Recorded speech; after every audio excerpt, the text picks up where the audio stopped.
আসসালামু আলাইকুম প্রিয় দর্শক, আজকে দুইটা কাজ শিখতে পারবেন একটা ভিডিও থেকে। এই ভিডিওটা কোনো রকম স্কিপ না করে শেষ পর্যন্ত দেখবেন।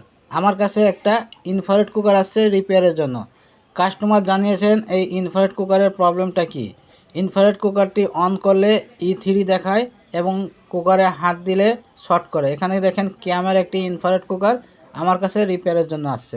আমি যদি এটাকে সিরিজে চেক করতে যাই, দেখেন ফ্ল্যাগটি লাগানোর সাথে সিরিজের বাল্বটা জ্বলে আছে, তার মানে এর ভিতরে শর্ট হচ্ছে। এবং এখানে যে পাওয়ারের ইন্ডিকেটরটা আছে এবং ডিসপ্লেতে আলো, এগুলো ওকে আছে। এখানে ভলিউমে হাত দেওয়ার সাথে শর্ট করে। এই ইনফ্রারেড কুকারের বডিটা হচ্ছে সম্পূর্ণ মেটালের বডি, এখানে ফুল কারেন্ট হয়ে যায়। এখন এই কারেন্টটা কী জন্য হচ্ছে আমি দেখাবো এই ভিডিওতে। প্রথমে এই গ্লাসটাকে খুলে নিতে হবে। গ্লাসের যে ডিসপ্লে জ্যাকটি আছে, জ্যাকটি খুলে ডিসপ্লেটা আলাদা করে নিচ্ছি। এই গ্লাসটা ফাটা, তাও কোনো প্রবলেম নাই, এটাই রান্না করা যাবে। এখন কথা হচ্ছে, এই যে ইনফ্রারেড কুকারটা খোলার পরে দেখেন কি পরিমাণের ময়লা এর ভিতরে আছে। এই ময়লা এবং পানি দেখেন। ইনফ্রারেড কুকারটা আপনি খেয়াল করে দেখেন, ফ্যানের এখান থেকে শুরু করে তেল এবং ময়লা এই জায়গায় ভরে গেছে।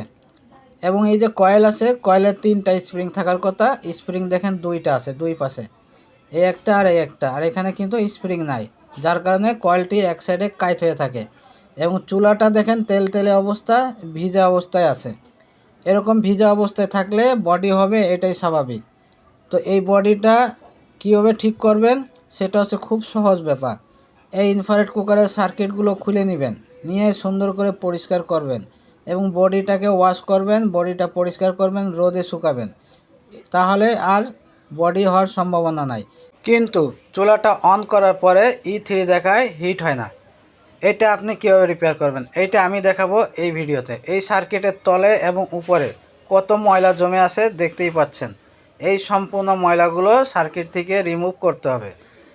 আর কুলিং ফ্যানের অবস্থা আরও ভয়াবহ, দেখতে পাচ্ছেন এই কুলিং ফ্যানের যে পরিমাণে ময়লা আর ধুলো আছে, এর জন্য প্রবলেমটা হয়েছে। তো আমি ফ্যানগুলো পরিষ্কার করে নিব। কুলিং ফ্যানের কাজ হচ্ছে সার্কিটটাকে ঠান্ডা রাখা। তো কুলিং ফ্যান যদি না চলে ঠিকমতো, বাতাস ঠিকমতো যদি না দেয়, তাহলে ঠান্ডাটা কিভাবে হবে।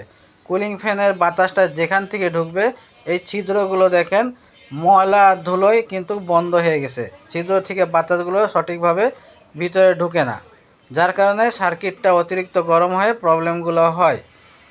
এখন এইগুলো পরিষ্কার করার পরে হয়তো 50% ঠিক হবে, কিন্তু মূল প্রবলেমটা থেকে যাবে। সেটা হচ্ছে চুলা অন করার পরে যে E3 ইরর কোডটা দেখায়, এইটা আপনি কিভাবে রিপেয়ার করবেন এইটা আমি দেখিয়ে দিব আমার এই ভিডিওতে।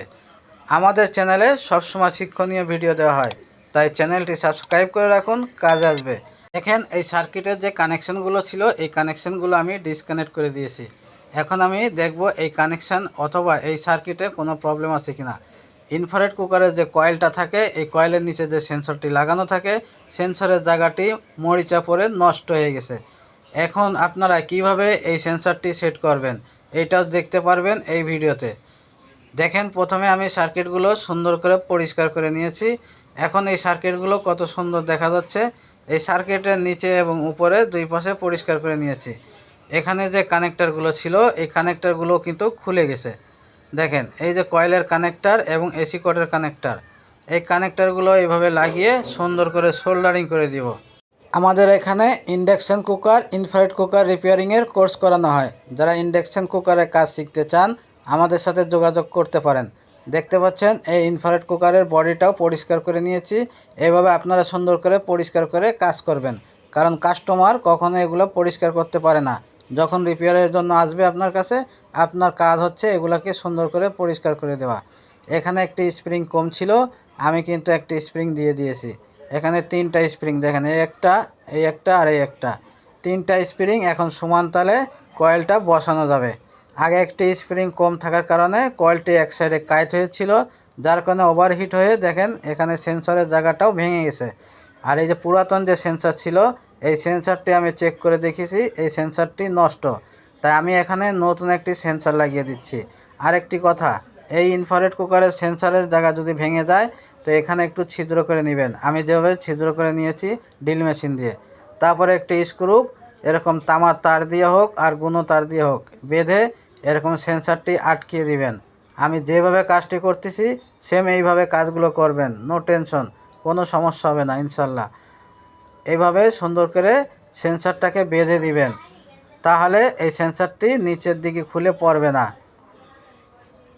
আমাদের কাজ হয়ে গেছে, এখন কয়েলটা সেট করব। কয়েলটা সেট হচ্ছে কিনা ভালোভাবে চাপ দিয়ে দেখে নেবেন, স্প্রিংটা কাজ করতেছে কিনা এবং কয়েলটা সমান আছে কিনা।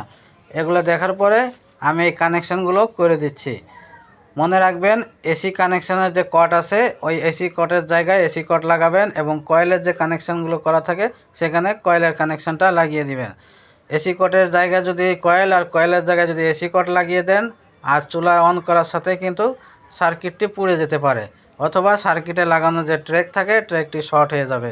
সার্কিটটা ভালো করে আমি সেট করে নিচ্ছি স্ক্রুড্রাইভার দিয়ে, কারণ এখানে যদি নড়াচড়া করে তাহলে প্রবলেম হতে পারে। এটি এমনি মেটাল বডি, এই মেটাল বডিতে সার্কিট যদি লুজ থাকে শর্ট হওয়ার সম্ভাবনা থাকে। এখন আমি এখানে কুলিং ফ্যানটা লাগিয়ে দিব। কুলিং ফ্যানটায় অনেক ময়লা ছিল, আপনারা দেখেছেন।